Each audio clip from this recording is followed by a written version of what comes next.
Jerry was finishing his yard work on a sunny afternoon when he noticed something unusual near his shed.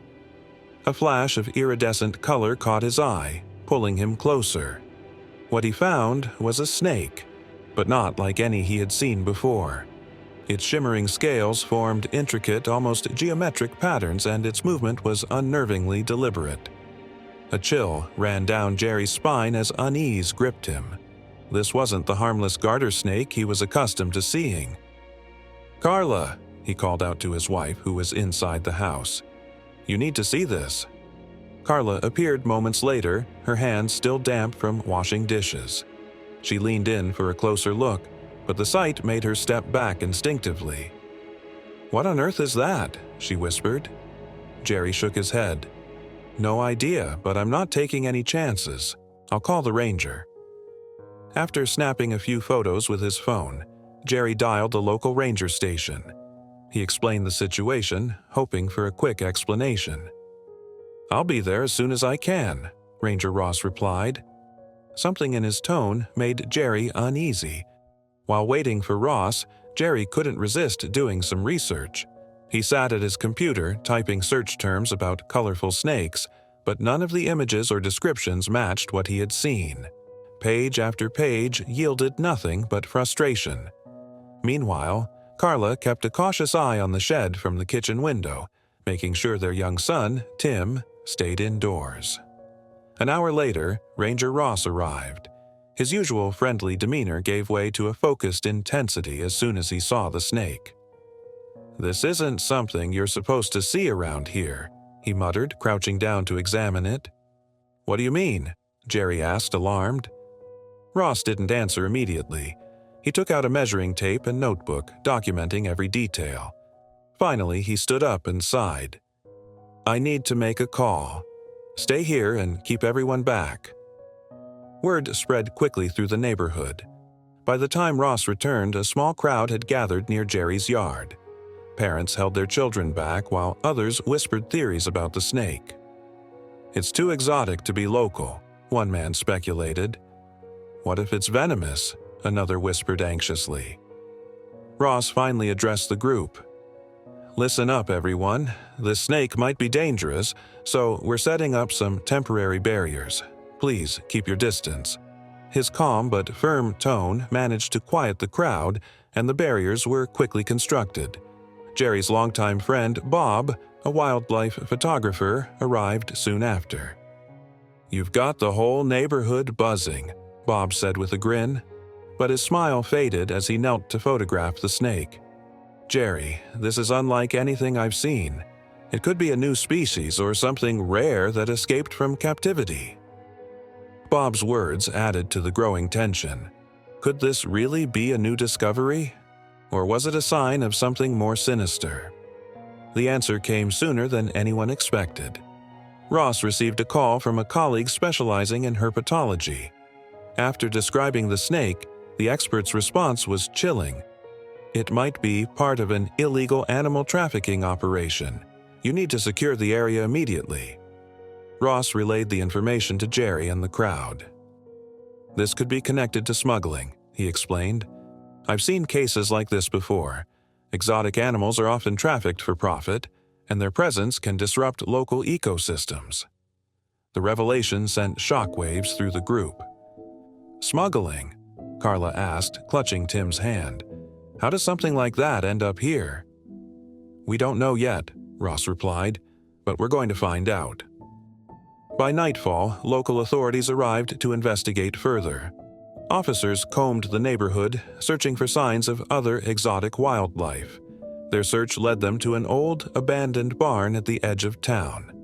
Inside, they found damaged crates, discarded documents, and faint traces of recent activity.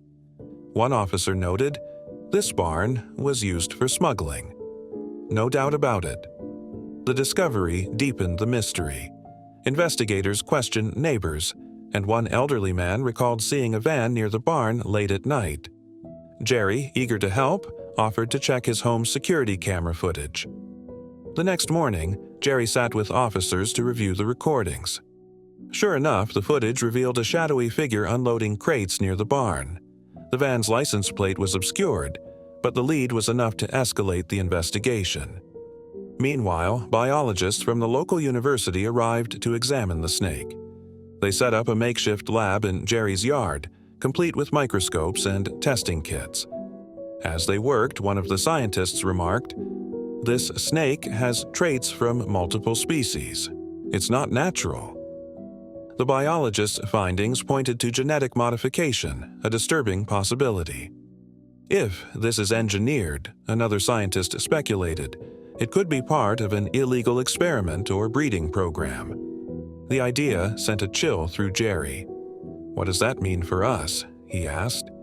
The lead biologist replied, "Until we know more, treat this as potentially dangerous, and whatever you do, don't let it escape."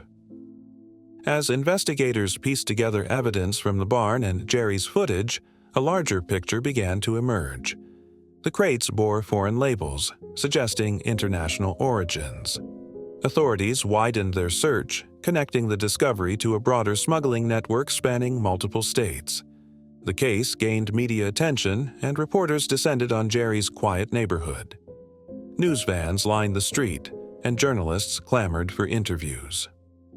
"We're just trying to understand what's happening," Jerry told them, his voice weary but resolute. The increased scrutiny brought both relief and tension. Neighbors grew wary of each other, wondering who else might be hiding secrets.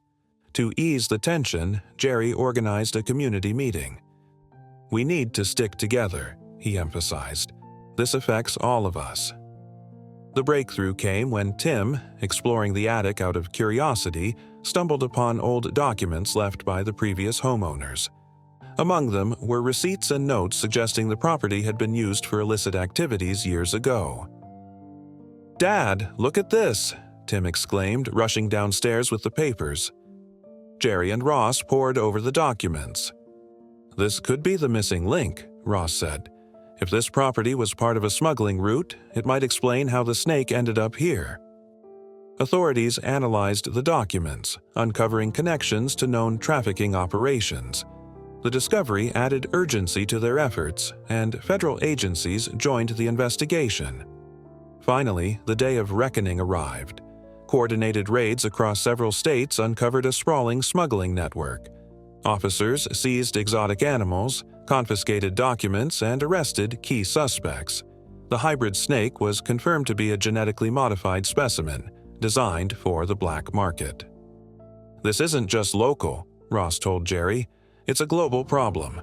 But thanks to you, we've taken a big step toward stopping it."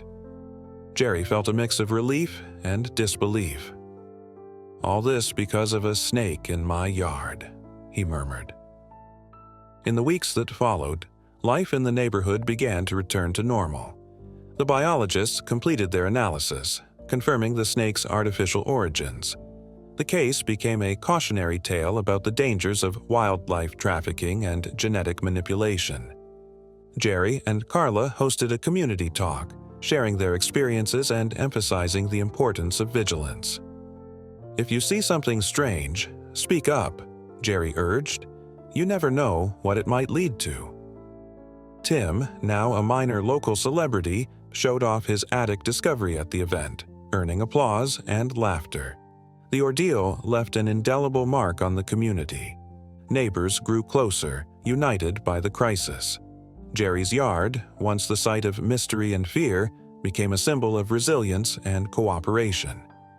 As Jerry stood by the shed where it all began, he reflected on the journey. "Who would have thought a snake could change so much?" he said. Carla joined him, her hand resting on his shoulder. "Sometimes the strangest things bring out the best in us." Together they turned to rejoin the community, ready to face whatever challenges lay ahead. For now, though, they could finally enjoy the peace they had worked so hard to reclaim.